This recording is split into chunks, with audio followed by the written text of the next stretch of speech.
is, but what he's doing right now, the first two, he went too quickly. Yeah. Now he's taking his time. I think this is going to be his build-up dunk right here, Red. Remember, he just has 3. Oh! Now that was tough. You don't understand it. That wasn't easy. It didn't look pretty, but it wasn't easy. It wasn't easy, but sometimes the normal guy who doesn't know a lot about dunks doesn't know how tough that is, Reggie. See, you hope that the judges do. Hey, Kenny, let me ask you, would you rather do 3 straight dunks in a row or have all this time in between each one of your dunks? I'd rather have time to sit around and think about it. I don't know what David Wesley's doing with a camp on. This is great. And he made a great pass. This one is starting to heat up right now. I got to see the replay again. I wasn't even ready to watch it. He is getting ready right now. He's heating up right now. What's next? A minimum of 1 dunk in this first round must involve a teammate, but this was rather unique. Well, this is a teammate and a prop at the same time. Do you get extra credit for the camera? That's for the home viewing. I think he's going to have just watching the home view. But he makes the perfect pass. I gave David Wesley a 10 too.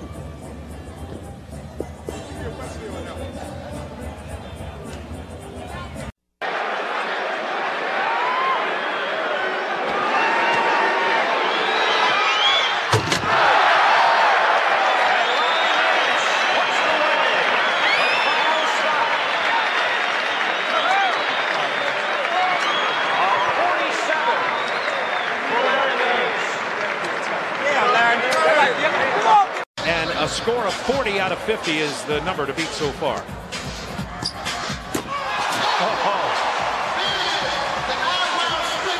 I tell you what, he getting these guys excited. This guy dunks with awesome power. He plays to the crowd. That's an advantage for him and J.R. Riley. They're the guys who play to the crowd better than anybody. They definitely have an advantage. Kenny Walker has locked this up, but now let's see if he puts on an exhibition for his late father and for the crowd in Houston, Texas. Kenny Walker for his 3rd and final dunk on his way to the 1989 Slam Dunk Championship. Oh, yes. Well, that's impressive because he can run him by the basket underneath with a lot of speed, and the timing has to be perfect because he doesn't have those large hands. He cupped it and still was able to reach back and throw it through. Well, you see Kenny Walker, who is our winner, the only one to start in the corner today and to come up from the underneath side of the basket, look at the head, get it out of the way, and then he drives it home. And the thing that's been so impressive about Walker, the hands, the leg, the showmanship that we talked about, the total package plus the power, he drives it home, and there's no question who is the top dog here at the summit. And Kenny Walker with a 148.1 wins the championship to join the likes of Nance, Wilkins, Webb, and Jordan. What he decides to do. Well, you know, he's going to bring out a blindfold. Hold it. He got Dan Marley, the blindfolded, his teammate, who's also playing in the All-Star game tomorrow. Now we got some creativity here now. Well, I hope he can see out of this because I hope he don't hit that rim head first. I'm not believing this. Blind. Here comes Ceballos. Yes!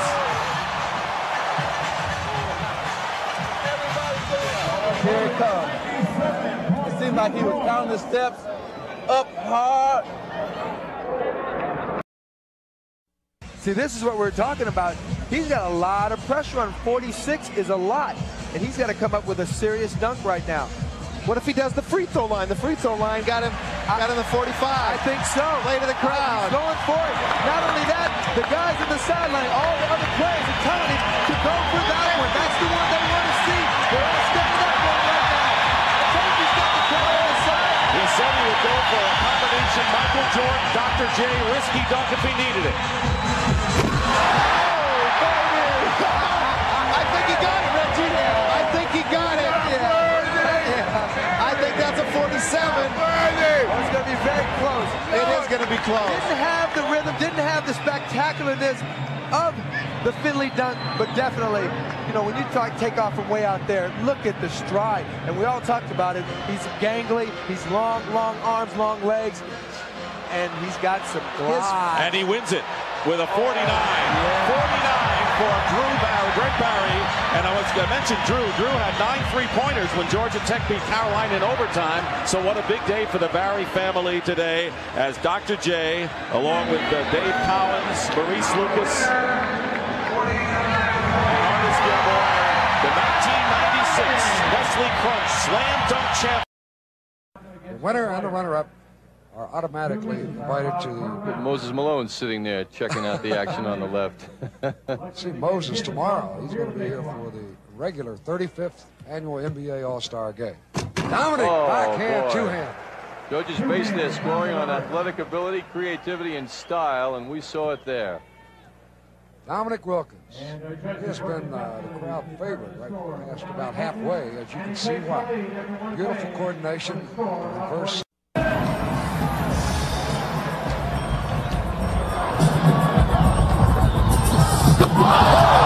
Justin Mason once again making contact with teammate Rashard Lewis. Took a couple of hits. Rashard Lewis hugging him and thanking him for not landing on him. Next one, I'll throw it down.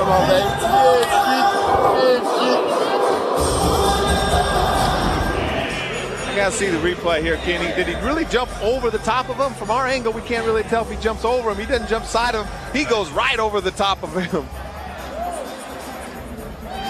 That's impressive.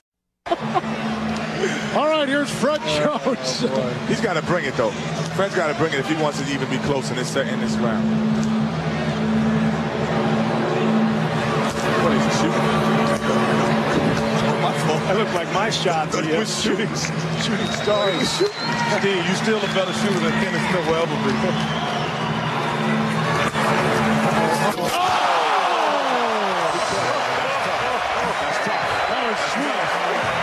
That still wasn't. See, when you go after the Jason Richardson 10, is that a 10?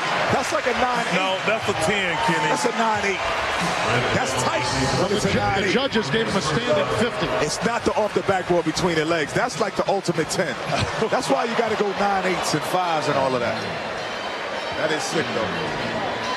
Okay. That's awful there. It's a 10. That is only because it was a miss. It wasn't a miss pass. He went the. This is the final round. 3 players advance. Each player will attempt 2 dunks here on a rotating basis. So Kobe will dunk, and then so will the other 2. Then they'll do it one more time. Oh, between the legs, Kobe Bryant. Look at him. Check him out. Check him out.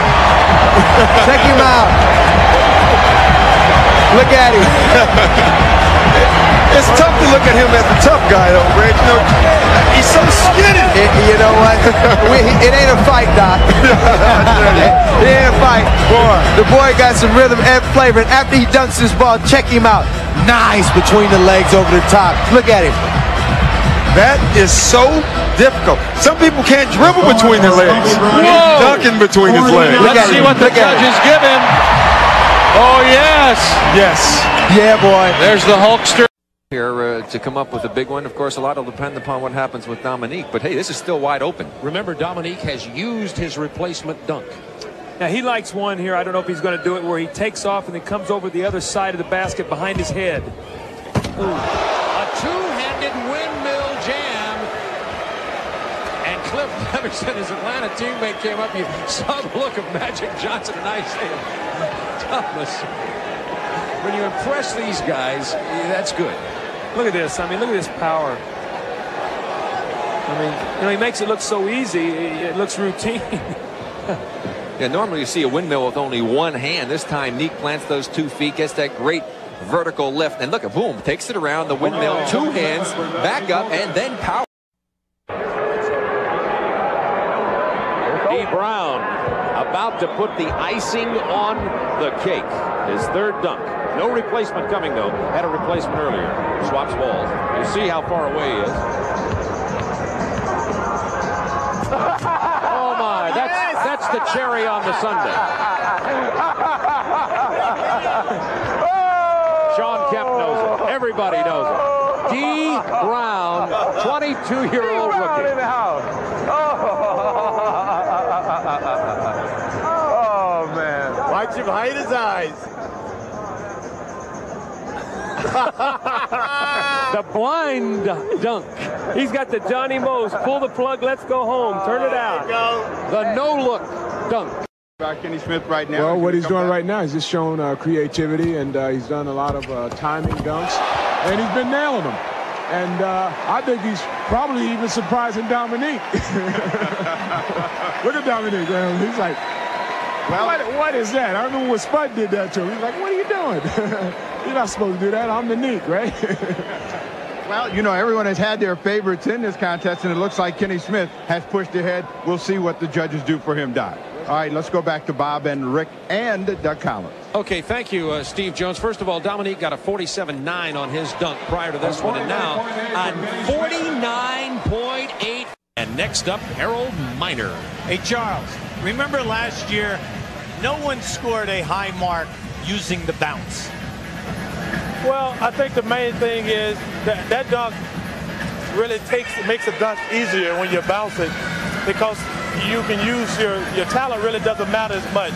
It's a lot more talented to dunk with the ball in your hand than it is off the floor or off the glass. Harold Miner, the rookie from Miami.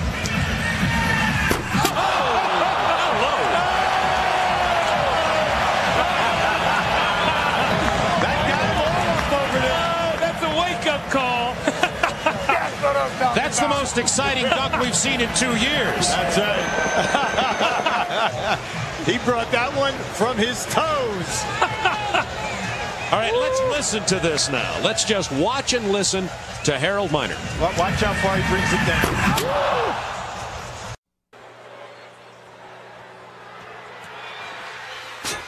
Oh, that was powerful. I guarantee you he will not get 50 on this dunk. Guaranteed. A two-handed windmill, and the judges are going through it. Their entire lives are flashing in front of their eyes. 47, Michael gets a 50, and it's a dunk off. Well, we watched Dominique Wilkins come in, and again, with a power and authority low with two hands. And the judges have awarded Dominique Wilkins a 45. That's incredible. Could we call it a make good? I mean, that's a two-hand windmill with authority from the sideline. Let's watch this one again.